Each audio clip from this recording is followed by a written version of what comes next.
Okay, the last step in the examination, as I said, for the precordium is the auscultation. We have to know that the components of any stethoscope consist of the bell, the small distal part, this is the bell, and this is the diaphragm, the larger part, and this is the ear pieces. The ear pieces should be directed anteriorly like this to fit properly with the external auditory meatus, and initially we have to listen through the diaphragm. Both tubes or this single tube should not have any tearing or any cracking. In such a manner, I'll put the stethoscope here and I'll check it, whether the diaphragm or the bell.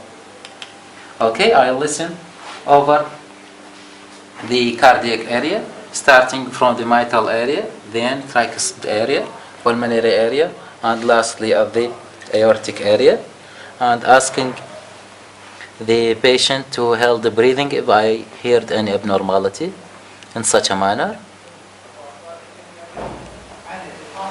I'll put my left thumb over the carotid artery to hear and listen carefully for the cardiac sound, whether it coincides with the carotid impulse or it occurs after it.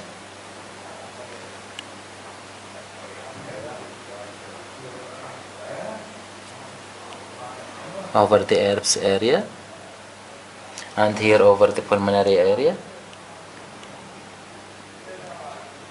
and here over the aortic area. Then I'll return back again, but using the bell, and listening again over the mitral area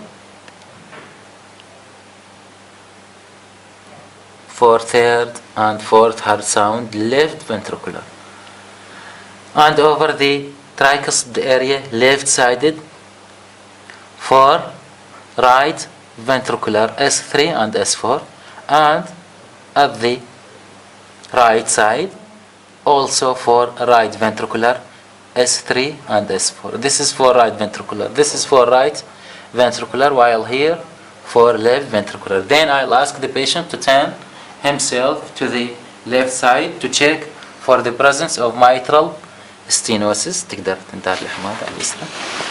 Okay, in such a manner. يلا عشت ايدك هسه تقدر تقعد لي.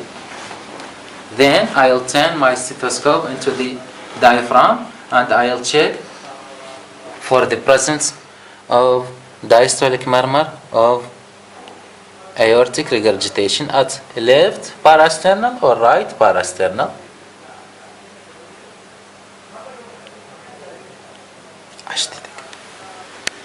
This is really the basic principles of the auscultation. When you want to auscultate the heart, you have to know that the components of listening should include the first heart sound, second heart sound, and any added sound. Added sound may take the form of a click, ejection click, prosthetic heart click, or mid-systolic clicks of MVP, and opening snap of mitral stenosis, pericardial rub, or the murmur. Really, we will talk briefly about the murmur.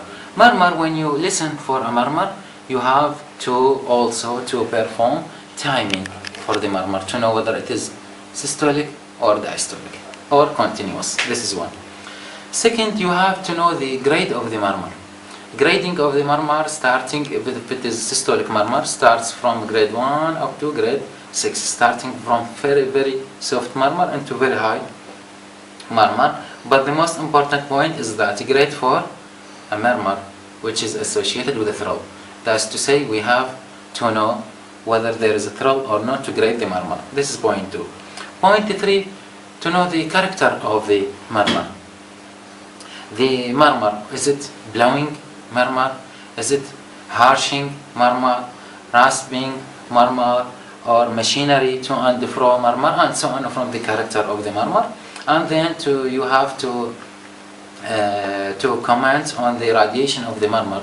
Radiation is usually toward the blood flow. Most commonly, radiation to the axil of mitral regurgitation, radiation to the carotid of aortic stenosis, and so on.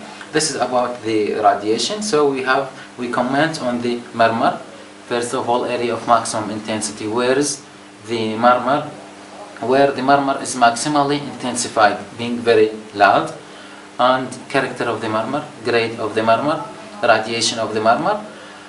And sometimes for postgraduate student, really the examination committee, they ask about the relationship of murmur to the respiration and for certain maneuver. Okay, I suppose that I will hear a murmur for this volunteer. Really, he's not a patient. Let's suppose that there is a murmur, for example, here. I had listened for it. So how I can perform this maneuver? First of all, when I listen to it, I'll perform timing. A murmur which comes with the carotid wave is usually systolic.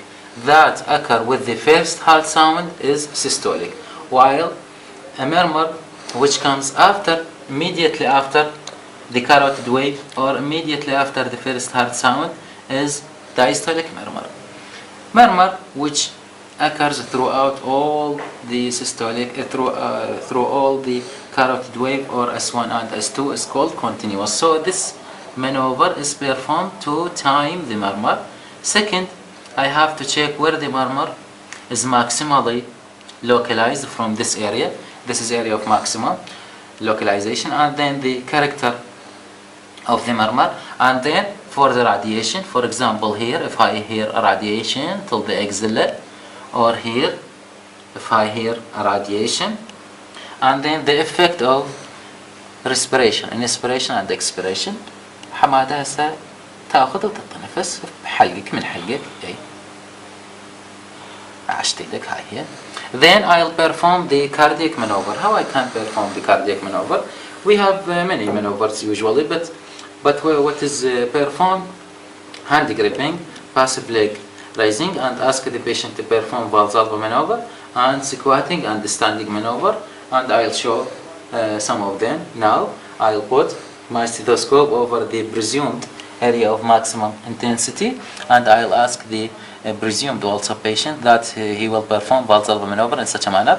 حمادة بس تاخذ لي نفس. شوف ايش راح اسوي انا. من اخذ نفس وتصم خشمك هيك وبتنفخ هيك بحيث ما يطلع الهواء. اوكي يلا من اقول لك يلا. اوكي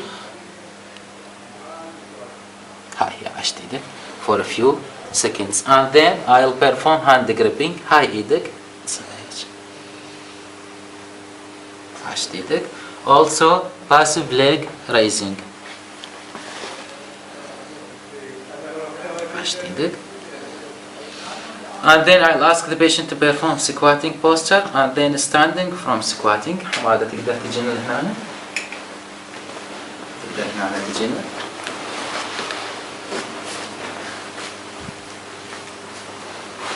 اوكي هسه اريدك تقعد على امام يدك. اوكي هسه تقوم. عشت ايدك. اوكي على راحتك تفضل استمر. Okay, while I had performed this maneuver, really, we have the mitral valve prolapse murmur and murmur of hypertrophic cardiomyopathy. Both these murmur increase with the Valsalva maneuver and increase with standing from squatting posture, while most of other murmur decrease with these two maneuvers. The reverse is true for other maneuver, that's to say hand gripping or passive leg raising and squatting from standing decrease mitral valve prolapse murmur and the murmur of hypertrophic cardiomyopathy, while increase the intensity of other murmur. Why I had performed or I had to check the effect with the respiration, really, or right-sided cardiac sound, whether it is a murmur or click, increase with inspiration, except the systolic click of pulmonary valve stenosis. Just this sound is the reverse of all the other right-sided cardiac sound, while the left heart sounds, including murmurs and the click, all of them are increased with the expiration and decrease with the inspiration. This is about the maneuver of the murmur. Really, these two maneuvers, as I said, the relationship with the respiration and relationship with a certain maneuver, really especially are required from postgraduate candidate. This is about the examination of the precordium. What is last to us is to perform or to show you how to draw a cardiac murmur. Yes, if I have a focusing here.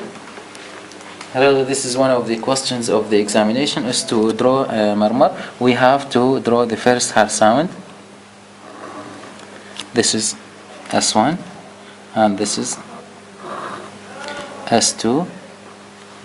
Also we can write another S1, and to decide where it is the murmur. Any murmur here is systolic.